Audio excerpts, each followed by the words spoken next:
నాదెండ్ల మనోహర్ గారు గత స్పీకర్ గారు మనకి రాష్ట్ర విభజనకి కర్త కర్మ క్రియ మనందరినీ చిన్నపిల్లల్ని చేసి డార్క్ లో ఉంచి ఆ, ఎవ్వరికి ఏం చెప్పకుండా రాష్ట్రాన్ని కాపాడేస్తామని చెప్పి ఆ కిరణ్ కుమార్ రెడ్డి లాస్ట్ బాల్ 6 కొట్టేతానంటే రాజీనామాలు ఏవి యాక్సెప్ట్ చేయకుండా మధ్యంతర ఎలక్షన్స్ రాకుండా ఆ ప్రభుత్వాన్ని పరిరక్షించిన మహనీయుడు అవగాహన రాహిత్యంతో ఏవేవో మాట్లాడితే ఓకే, కడుపు మంట, తర్వాత బాధ ఎలా ఉంటుందో తెలుస్తుంది. కాంగ్రెస్ తరఫున నాటి కేవీపీ రామచంద్రుడు కాంగ్రెస్ ప్రభుత్వం 2 సార్లు తీసుకురావడానికి ఎలా సహాయ సహకారాలు అందించాడు. ఈ రోజు వాళ్ళ అబ్బాయి జగన్మోహన్ రెడ్డి గారికి ప్రభుత్వ పునర్స్థాపనకి తనదై తానొంతై మొత్తం తానే పనిచేస్తున్న సజ్జల రామకృష్ణారెడ్డి గారి మీద ఉన్న కడుపు మంటని ఎలా తీర్చుకుంటున్నారో చూడండి. ఎందుకంటే వాళ్ళకి బాగా తెలుసు ఒక ప్రభుత్వ సలహాదారు రూపంలో కాంగ్రెస్ ఆయనలో నాన్నగారు రాజశేఖర రెడ్డి గారు కానీ లేదా వాళ్ళ అబ్బాయి జగన్మోహన్ రెడ్డి గారు కానీ ఎలాంటి వ్యక్తులకు అవకాశం ఇస్తారో వాళ్ళ వల్ల అవుట్కమ్ ఎలా డెరైవ్ అవుతారో వాళ్ళకి ప్రత్యక్షంగా చూసిన అందరికన్నా ఎక్కువగా నాదెండ్ల మనోహర్కి తన మీద పూర్తి అవగాహన ఉంటుంది. అందుకని ఆయన భావజాలం ఎలా ఉంటుందంటే ఆయన మీద పడే అడ్డమే ఉంటుంది. ఎప్పుడైనా సరే చంద్రబాబు నాయుడు ఆయనలో ఏం జరిగిందో వాళ్ళకి తెలియదు. ఇప్పటికీ అప్పటికీ కంపారిజన్ చూసుకోవాలంటే ఒక చిన్న విషయం నేను చెప్పాలి. చంద్రబాబు నాయుడు సలహాదారులు కన్సల్టెంట్లు 42 మంది ఉండేవారు. 99 మంది కన్సల్టెంట్లు 42 మంది సలహాదారులు ఉన్న దగ్గర 141 మందిని ప్రతిష్ఠించుకున్న ఆయన ఇక్కడ 43 మంది సలహాదారులు 52 మంది కన్సల్టెంట్లు ఉండి మొత్తం 123 మంది ఉన్నారు. ఓకే, వీళ్ళందరినీ కలిపి వాళ్ళతో వీళ్ళు కంపేర్ చేస్తే వాళ్ళకన్నా 23 మంది తక్కువ. మీకు ఇక్కడ ఇంకొక విషయం ఏంటంటే గత ప్రభుత్వంలో దావూసుల దగ్గరికి వెళ్ళి కొత్తిమీర కారం, కొత్తిమీర పచ్చడి, చెత్త చెదారం, పప్పు అన్నం, నెయ్యి, తిండి తిండి తిండి తప్ప ఇంకొకటి లేని ఆ కన్సల్టెంట్ ఒకడు. ఇంకోడు స్టాక్ మార్కెట్ బ్రోకర్ తీసుకొచ్చి కడుపు కొట్టుకొని దాచుకున్న డబ్బులు అగ్రిగోల్డ్ వాళ్ళకి ఓ 10 రూపాయలు ఇచ్చిన ఉదంతం లేకుండా తార్చి తార్చి తార్చి తార్చి లాస్ట్కి నానా నాంచి నాంచి నాంచి నాంచి నాంచి లాస్ట్కి ఏమి చేయకుండా పోయినాడు. ఆ? అలాంటి వాళ్ళు సలహాదారుల దగ్గర రావడంతోనే అగ్రిగోల్డ్ వాళ్ళకి డబ్బులు ఇచ్చి రావడంతోనే ప్రజా సంక్షేమానికి నవరత్నాల పథకాలకు ప్రజల తరఫున ప్రజలకి ప్రభుత్వానికి మధ్యలో వారధలా ఉండి ప్రతిదీ ప్రజలకు చేర్చే దాంట్లో తనదైన సాయం చేస్తున్న జగన్మోహన్ రెడ్డి గారికి ఒక సలహాదారు రూపంలో ఉన్న ఈ సజ్జల రామకృష్ణారెడ్డి గారిని డైజెస్ట్ చేసుకోలేక ఒకసారి అలా గత చరిత్ర ఒకసారి తెలుసుకుని ఈ సలహాదారుడికి వాళ్ళకి కంపారిజన్ చేసుకుంటే ఒక లెక్క చెప్పాలి మీకు.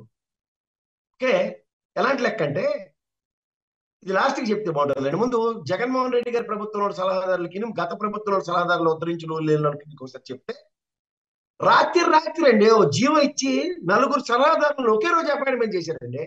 ఈ పచ్చళ్ళు అమ్ముకున్నోడికి పేపర్లు వేసుకున్నోడికి ఇలాంటి రాతలు రాయడానికి మాత్రం ధైర్యం చాలదండి.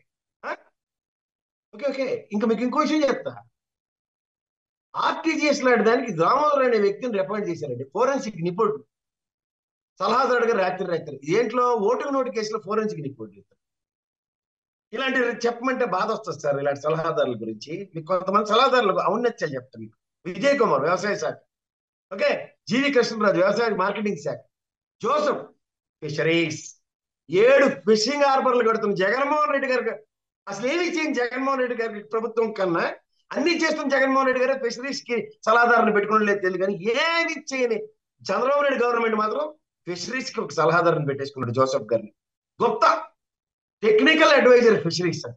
సార్ సార్ చూడండి సార్, ఏమైనా ఫిషింగ్ హార్బర్లు వచ్చాయి జానీ గారు? అలాంటి సలహాదారులు మీకు కనబడితే చెప్పండి సార్ మాకు. అలాగే రంగనాథ్ గారు ఏపీ జెన్కోన్, ఎస్ మంత ఎనర్జీ యూనివర్సిటీ. అరే ఇది ఎక్కడైనా చూశారు సార్ ఆంధ్రప్రదేశ్ లో? ఇది ఏటో కూడా వాడికి తెలియదు, ఎప్పుడు పెట్టారో కూడా వాడికి తెలియదు. దానికి మాత్రం సలహాదారుడు ఉన్నాడు. ఇది చెప్తే బాధ వస్తుంది. Vemuri Harikrishna Prasad AP cyber net. అరే బాబు, ఈ సైబర్ నెట్ హరికృష్ణ ప్రసాద్ సలహాదారు పెట్టుకుంటే ఎప్పటికీ ఆ కేసులో లాక్కోలేక పీక్కోలేక చేస్తాను రా బాబు. వీళ్ళ ప్రగతి పురోగతి అది. Chandrasekhar Reddy media adviser CRDA. అరే అరే సిఆర్డిఏ చట్టం పునరుద్ధరిస్తూ రైతులకు జరుగుతున్న అగాయిత్యాల మీద అవి మీద ఏం పరిరక్షించడానికి సిఆర్డిఏ అడ్వైజర్లు పెట్టారు? ఏం పురోగతిని సాధించారు చెప్పనండి sir. Parakala Prabhakar media advisor ఈయన సార్, ఈ మానవుడే. అక్కడ వెళ్ళి కొత్తిమీర కారం, పప్పు అన్నం, దప్పడం, నెయ్యి దావూసులో కూడా పెట్టారట వీరికి. Vinay Kumar legal adviser AP fiber net. అరే చూసారా, ఈ లీగల్ కాన్సిక్వెన్సెస్ వస్తాయని అప్పటి నుంచే పెట్టేశారు లీగల్ అడ్వైజర్ ని. మీరు గమనించారు లేదో? ఏపీ ఫైబర్ నెట్ లో లీగల్ కేసులు అవుతాయని వాళ్ళకి అప్పటి నుంచే తెలుసు. అంటే ఫ్రాడ్ గ్యారంటీ అని అర్థం. ఇది గమనించండి. Vijay Chandru biotechnology, MD Imtiaz finance adviser, Kaleswararao గారు ఫైనాన్స్ అడ్వైజర్, నరసింహమూర్తి గారు finance services adviser, Gatti Surendra గారు joint finance adviser, N Srinivasulu finance adviser మరియు అకౌంట్స్ ఆఫీసర్, రిటైర్ కాబోతున్న అకౌంట్స్ ఆఫీసర్ తెచ్చి టూరిజం కోసం ఫైనాన్షియల్ అడ్వైజర్ మరియు అకౌంట్స్ ఆఫీసర్ చేశారు. సార్ టూరిజం ప్రాజెక్ట్ షేర్ చేశారు వాళ్ళు చెప్పండి సార్. గత ఆయన సిఎస్ రావు గారు finance adviser, G Krishnamurthy finance and water అంట. Ravikumar Vemur NRI advisor, Gandhi forensic adviser, J Satyanarayana adviser, JA Chaudhary IT, Jitendra Sharma medical adviser, P Sarath Kumar ACB fraud examiner adviser, Balasubrahmanyam దేవాదాయ శాఖ, PK Agarwal irrigation and water management. ఇది సార్ హైలైట్.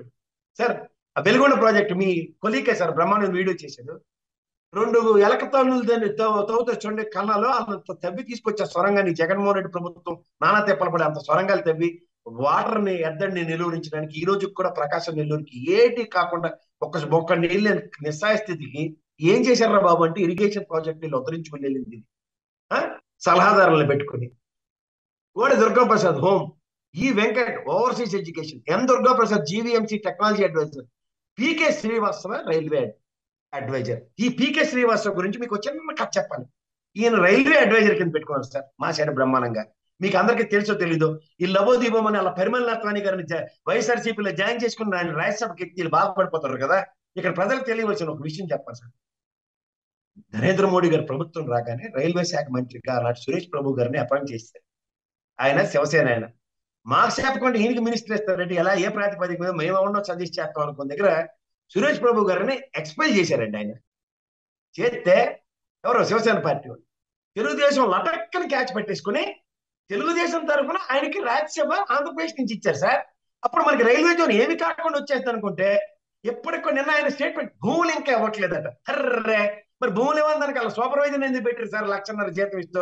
ఇప్పుడు ఈయన అడ్వైజర్, ఇంత అడ్వైజర్లు పెట్టేసి ఇంత చేసేసిన తర్వాత కూడా ఏమి రాష్ట్రానికి రాకపోతే వీళ్ళని పరిరక్షించుకోవడానికి వీళ్ళ అడ్వైజర్లు ఇవి వీళ్ళు చేసిన దురాఘాతాల్లో ఎంతంత ఖర్చులు పెట్టారు. ఇది కాక కొండలు రావడం, rural water and Panchayat Raj, rural water Prakasam నెల్లూరుకి ఇప్పటికి ఎద్దరు తీరలే. వెలుగొండ ప్రాజెక్ట్ జగన్మోహన్ రెడ్డి గారి ఆయనలోనే పూర్తి చేయబడింది. దామోదర్ ఆర్టీజీఎస్ మేనేజ్మెంట్ అడ్వైజర్, ఇందాక చెప్పాక దీనా ఓటుకు నోటి కేసుల్లో forensic department, Hariprasad RTGS adviser, Baba Penchirao planning board.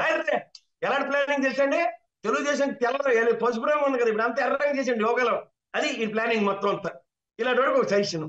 Ramakota దేవాదాయ శాఖ advisor, Venkateswara Rao IPS RTC advisor.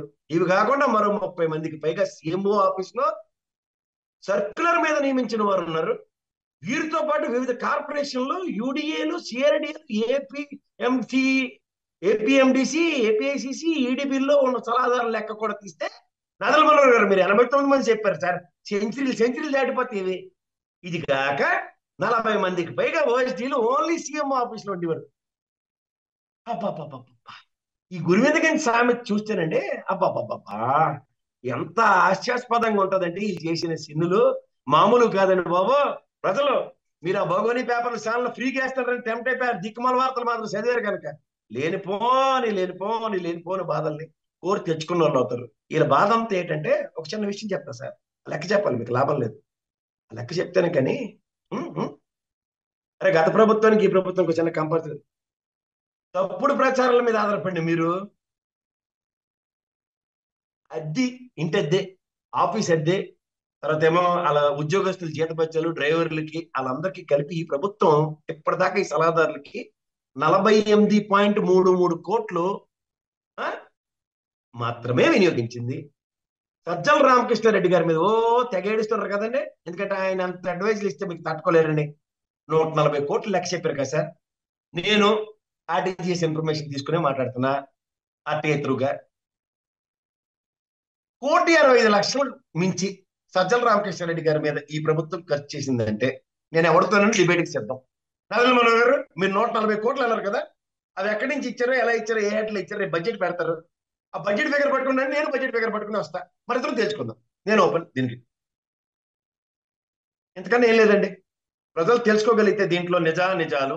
వీళ్ళ బాధ అంతా ఏంటంటే ప్రభుత్వ సలహాదారు ప్రజలకి ప్రభుత్వానికి ఒక బ్రిడ్జి కింద ఉంటూ ఈ సంక్షేమ పథకాలకు ప్రజలకి సఫలీకృతం చేస్తూ ప్రజల సంక్షేమార్థం చేస్తున్న ఈ ప్రభుత్వానికి ఆయన ఇస్తున్న ఉడతా సాయం అడ్వైజర్లతో సంక్షేమం మీకు అందిందా లేదా మాత్రమే చూసుకుంటే ఈ ప్రభుత్వం చేస్తున్న కార్యక్రమాలకి ఒక నిలువెత్తు నిదర్శనం. అలాంటి సజ్జల రామకృష్ణారెడ్డి మీద ఏడ్చుకుంటే, ఎందుకంటే సర్వం తానే చేస్తున్న వాడికి తప్పవండి. ఎప్పుడైనా పడ్డోడు ఎప్పుడు చెడ్డోడు కాదు, మొత్తం పని చేస్తుంది ఆయన కాబట్టి ఆయనకి ఈ విధమైన ఆపాదించి మాట్లాడడం సర్వసాధారణం. ఎందుకంటే ఏమీ చేయలేక ఈ సలహాదారుడు అంటే ఇలా ఉంటాడా అన్న ప్రశ్నకి ఎస్, ఇలా ఉంటే ప్రభుత్వ పునర్స్థాపనలకి ఎంత వెసులుబాట్లు వస్తాయి, ఎంత చైతన్యవంతంగా పనిచేస్తారని సలహాదారుల రూపంలో ఉన్న వాళ్ళందరూ పార్టీకి యాజ్ వెల్ యాజ్ ప్రభుత్వానికి సంధానపరుస్తూ అనుసంధానిస్తూ జగన్మోహన్ రెడ్డి గారికి పూలబాటు వేస్తుంటే వీళ్ళెవ్వరి వలన కావట్లేదు. ఎందుకంటే ఇవాళ గత సలహాదారులు ఆ ప్రభుత్వంలో ఉద్ధరించిన వాళ్ళందరూ చెట్టు కూడా పుట్ట కూడా ఉన్నారు. నిస్వార్థంగా జగన్ వెంటే నిస్వార్థంగా ఆ సాక్షి పేపర్ నమ్ముకుని ఉన్న ఈ సజ్జల రామకృష్ణారెడ్డి గారికి సముచిత స్థానం ఇస్తే తట్టుకోలేకపోతుంది. ఎందుకంటే సముచిత స్థానం ఏర్పాటు చేసిన వాళ్ళందరూ ఆ పార్టీని అధోగతి పాలు చేసిన పాపానికి వాళ్ళు పరిరక్షించుకోవడానికి ఈ విధంగా ఒక దాడికి తెరలేపినప్పుడు ఎవరి వల్ల ఎవరికి ఎంత సాయం అందుతుందో ప్రజలకి ఈ డేటా రూపంగా అర్థమైతే ధన్యవాదాలు.